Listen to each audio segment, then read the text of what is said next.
Alright,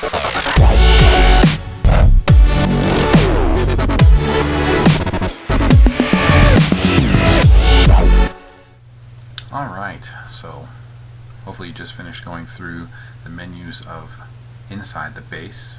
So let us go now through the menus when you're at the map view.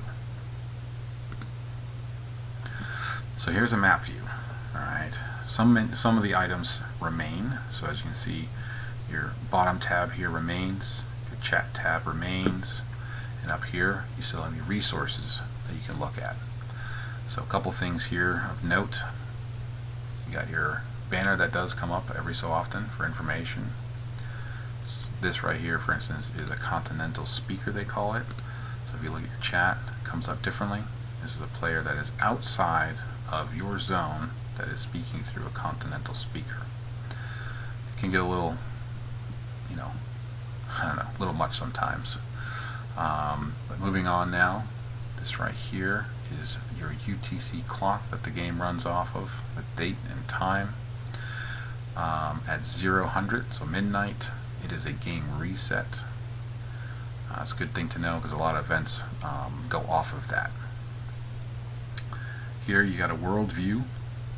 With the world view, it starts off with your area.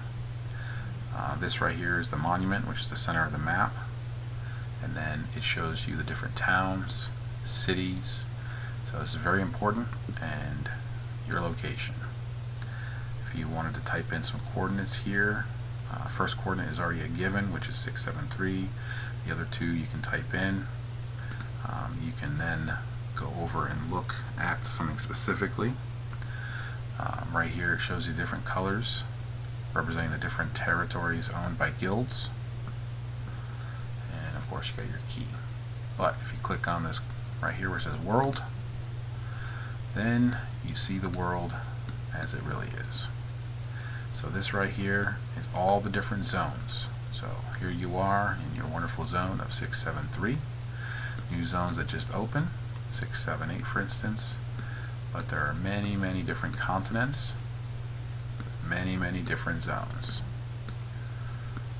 The reason it's important to know this is as the game progresses, it opens up new zones, sometimes worth changing to. Also, what happens is you have events called zone versus zone, where, like for instance, this zone here will probably play each other. Chinese owned, if you will, or governed, US governed. So it's good to know how many days it's been opened, online activity, and after it's been open for a while, low is normal.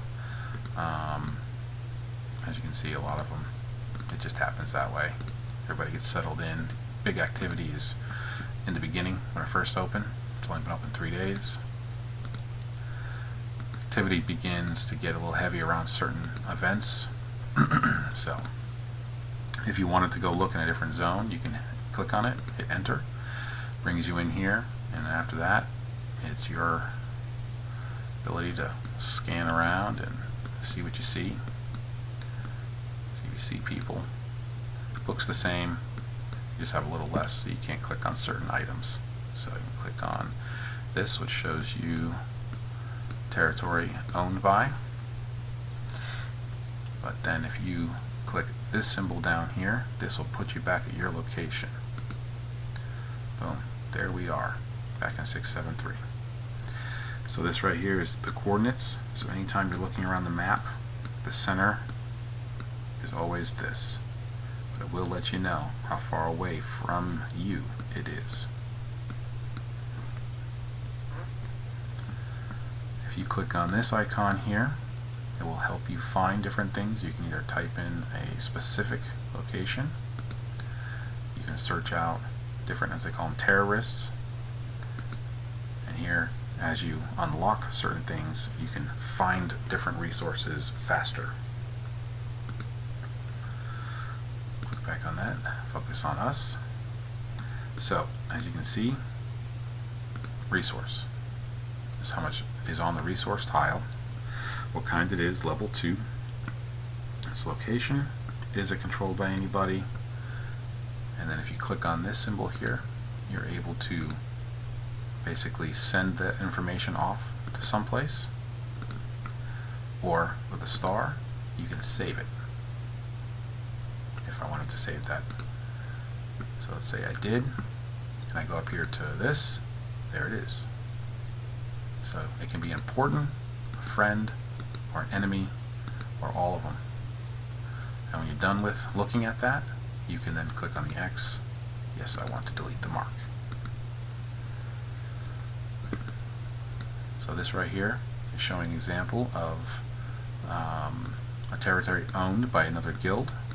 In this area that I'm in, we look at territories here, the next symbol over, it's a different type of map. I'm up in the upper area of the map. As you get closer to the monument, this is more important land around the monument. That's why a lot of the guilds are there. But if you want to look at specific ranking guilds land, you can click here and change this accordingly and hit OK. And as you can see, there's a little bit of area for other guilds. And then this right here, not what I was looking for, sorry. That's what I'm looking for.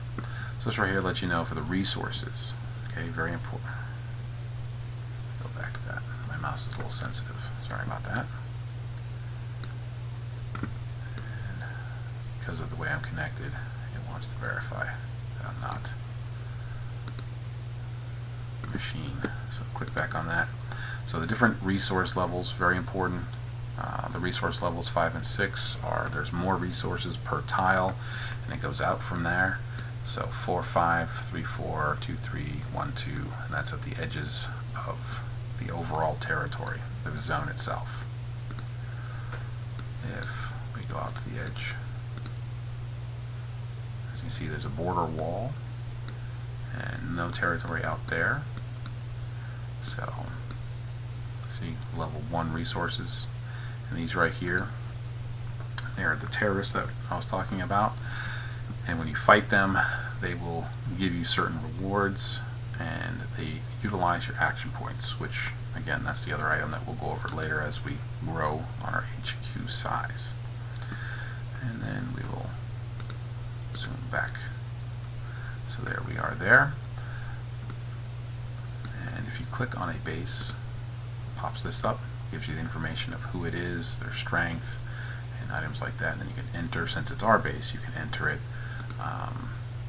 Clicked on their icon, their avatar, you would see all this information about them.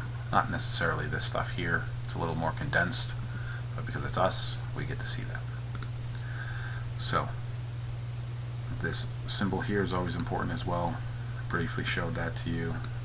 As you can see, territory there. If I turn it off, it goes away, but typically it's good to view with it on.